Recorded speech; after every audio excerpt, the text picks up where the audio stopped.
Assalamualaikum warahmatullahi wabarakatuh. Nama saya Muhammad Ridho Fayansa dengan nomor induk mahasiswa 150.161.91. Di percobaan 7 kali ini saya akan melakukan pengukuran daya AC satu fase.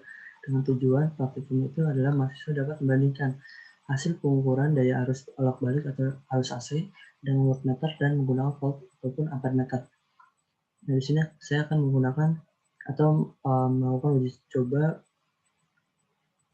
berdasarkan rangkaian seperti ini, menggunakan sumber, ampermeter, voltmeter, dan wattmeter, serta bebannya adalah resistor. Kita langsung saja ke rangkaiannya. Nah, di sini adalah rangkaiannya.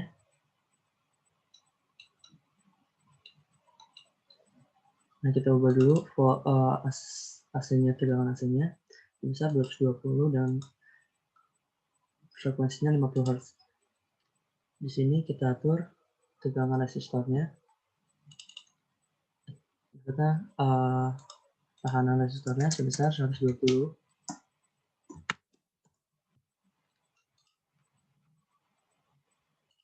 Setelah itu kita sambungkan untuk ukur wattmeter terlebih dahulu.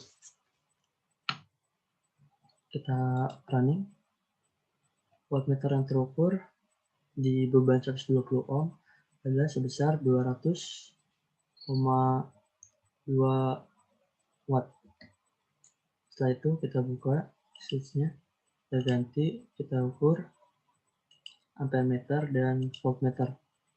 Arus yang mengalir dengan beban 120 ohm sebesar 1,3 ampere dan voltmeternya terbaca 156 volt. Kita ganti lagi.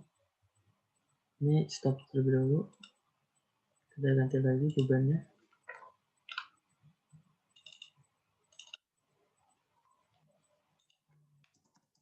Jadi 1200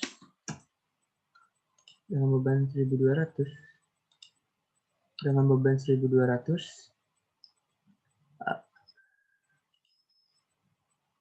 arus yang mengalir sebesar 0,13%, 0,13 ampere. Dengan voltmeter yang terukur 156 volt. Kita ubah jadi mengukur wattmeter. Wattmeter yang terukur sebesar 20,2 watt. Kita stop, kita ganti lagi. Bebannya sebesar 220.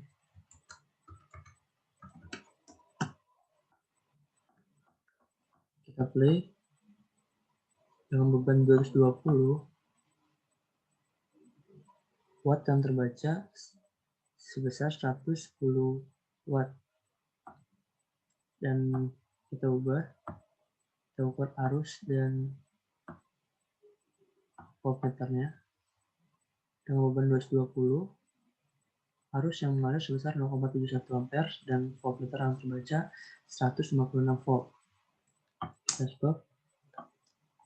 Kita ubah bebannya jadi 1K. Kita play. Dengan beban 1K atau 1000 ohm, arus yang mengalir sebesar 0,16 dan voltmeter yang terukur sebesar 156 volt. Kita ubah switch-nya. Kita ganti ke ukur watt. Watt yang terukur sebesar 24,2 watt. Kita stop. Kita ganti lagi resistornya. Percobaan terakhir sebesar 330 ohm. Dengan resistor 330 ohm, watt yang terukur sebesar 73,2 watt. 73,3 watt. Kita ubah switch-nya.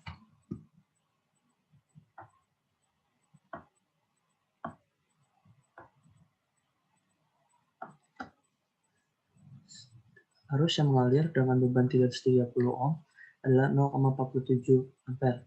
Sedangkan voltmeter yang terbaca sebesar 156 volt. Setelah itu kita lihat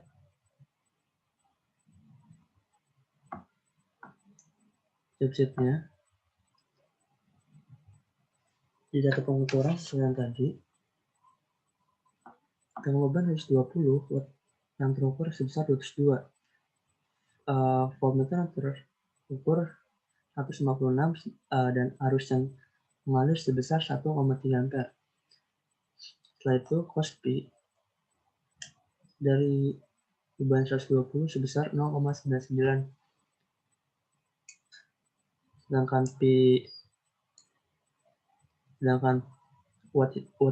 wattmeternya atau watt hitung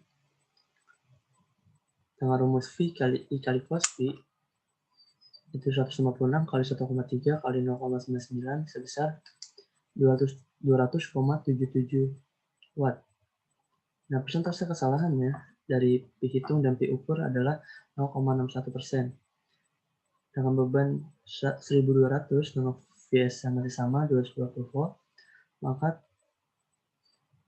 P ukur terbaca sesuai yang tadi 20,2 watt, voltmeter 156 dan arus yang mengalir sebesar 0,13. Cos P-nya sebesar 0,996. Dan P hitung yaitu V kali I kali cos P 156 kali 0,13 kali 0,996 sebesar 20,19 watt.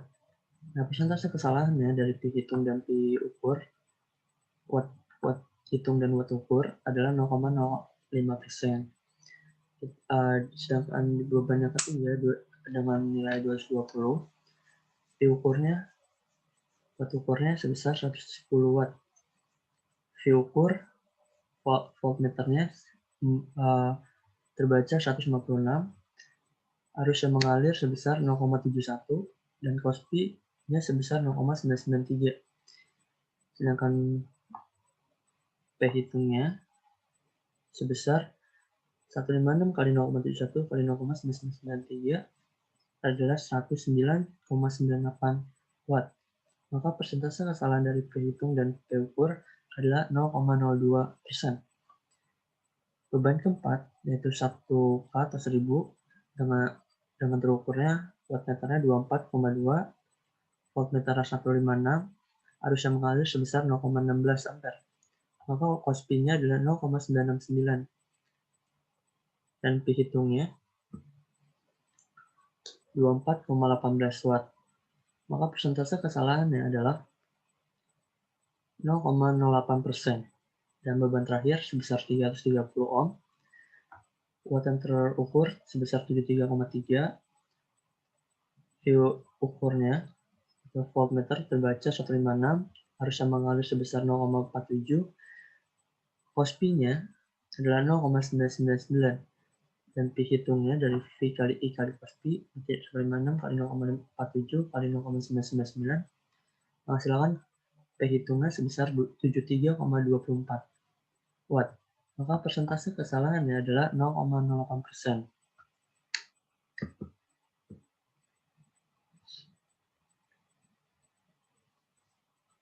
Kesimpulan yang bisa saya dapatkan dari praktikum job 7 ini, berdasarkan hasil perhitungan pada tabel bahwa rata-rata cos P yang didapat sekitar 0,98. Persentase kesalahan pengukuran daya rata-rata di bawah 1%. Dapat dilihat pada hasil pengukuran tabel, ini di bawah 1% semua. Yang ketiga, semakin besar nilai beban, maka nilai cos P akan kecil. Kita lihat nih, beban terbesar itu kan 1200. Cos P-nya itu sebesar 0,996. Sedangkan yang terkecil itu 120, dia sebesar 0,999. Nah, itu dari kesimpulan bisa saya dapatkan. Kurang lebihnya mohon maaf. Wassalamualaikum warahmatullahi wabarakatuh.